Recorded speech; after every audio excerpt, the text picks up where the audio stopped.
Top 15 guns that tame the West. First up, the undisputed king, the Colt Single-Action Army, better known as the Peacemaker. Patented in 1873, this gun earned its nickname because its presence alone could often keep the peace. It was incredibly reliable, powerful, and easy to use with one hand, which was perfect for a man on horseback.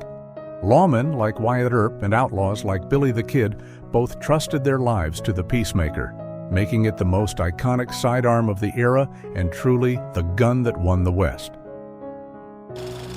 Every cowboy with a six-shooter on his hip needed a reliable rifle on his saddle, and nothing was more common than the Winchester Model 1873. This lever-action rifle was a game-changer, known for its rapid-fire capability and rugged dependability. Its biggest selling point? The 73 was often chambered in the same .44 to .40 caliber as the Colt Peacemaker, meaning a cowboy only had to carry one type of ammunition for both his pistol and his rifle. This genius marketing made the Winchester 1873 a true companion for anyone trying to survive on the frontier. When you were in a tight spot, nothing spoke louder than a double-barreled shotgun, often called a coach gun. These were the weapons of choice for stagecoach guards, sheriffs, and express messengers. They weren't fancy and they weren't for long range, but their stopping power at close quarters was absolutely devastating. Just the sight of its two massive barrels was often enough to make an outlaw think twice. Famed lawman Wyatt Earp even used a shotgun during the legendary shootout at the OK Corral, proving its brutal effectiveness. While shotguns controlled the towns, the Sharps rifle commanded the plains.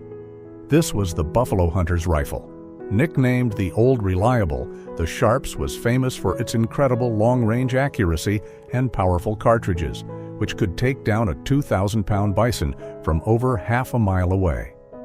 This rifle single-handedly fueled the buffalo hide trade of the 1870s and dramatically changed the landscape of the West, for better or for worse.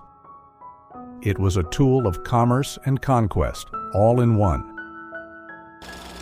Before the Peacemaker, there was another Colt that ruled the West, the Colt 1851 Navy. This was a cap-and-ball revolver, meaning it was slower to load than later cartridge guns, but it was famous for its perfect balance, accuracy, and beautiful design. It became the personal favorite of the legendary gunslinger Wild Bill Hickok, who carried a pair of ivory-handled 51 Navies his entire career. Its popularity proved that even on the rugged frontier, people appreciated a firearm with a little bit of style and grace. Colt wasn't the only name in the revolver game. The Smith & Wesson Model 3 was a top-break revolver, meaning its frame hinged open, allowing for much faster reloading than the side-loading Colts. This feature made it a favorite among those who valued speed, including the U.S. Cavalry and famous figures like outlaw Jesse James and lawman Pat Garrett. Its innovative design and reliability made it one of the most advanced sidearms of its day.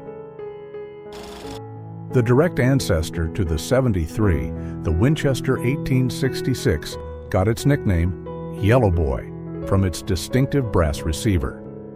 It was a significant improvement on the earlier Henry rifle, featuring a loading gate on the side of the receiver that made it much more practical.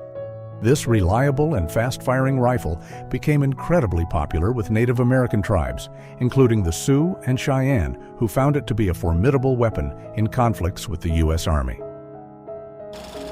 This is the gun that started it all.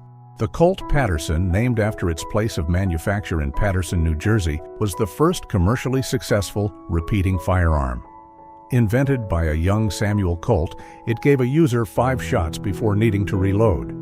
The early Texas Rangers famously adopted the Patterson and used it with great success in their conflicts with the Comanche, proving the viability of the revolver and launching the Colt firearms empire. This was the official rifle of the U.S. Army during the Indian Wars. It got its trapdoor nickname from its hinged breech block, which soldiers would flip open to load a single, powerful .45-70 cartridge. While it was accurate and reliable, its single-shot design proved to be a fatal disadvantage against Native American warriors armed with repeating rifles. This was tragically demonstrated at the Battle of the Little Bighorn, where Custer's men were overwhelmed.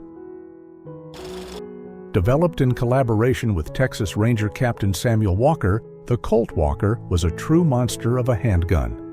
For a time, it was the most powerful repeating firearm in the world, so massive it was often carried in saddle holsters like a rifle. Its power was legendary, but it came at a cost. The cylinders were sometimes known to rupture upon firing. It was a fearsome weapon that cemented the Texas Rangers' reputation as a formidable fighting force. The Henry rifle of 1860 was a weapon that changed warfare. With a tubular magazine that held 16 rounds, it offered a volume of fire that was simply unmatched. Union soldiers who privately purchased Henrys were feared by Confederate troops, who called it that damned Yankee rifle that they load on Sunday and shoot all week. Its revolutionary design laid the foundation for the Winchester rifles that would follow, making it one of the most important firearms of the 19th century. The workhorse of the Civil War, the Colt 1860 Army, was the U.S. Army's standard-issue sidearm. It was lighter than its predecessors, but still packed a powerful .44 caliber punch. Millions were produced, and after the war, these surplus revolvers flooded the West, becoming a common and affordable choice for soldiers, settlers, and cowboys moving on to the frontier. It was a rugged, reliable weapon that saw action in countless skirmishes and gunfights across the expanding nation.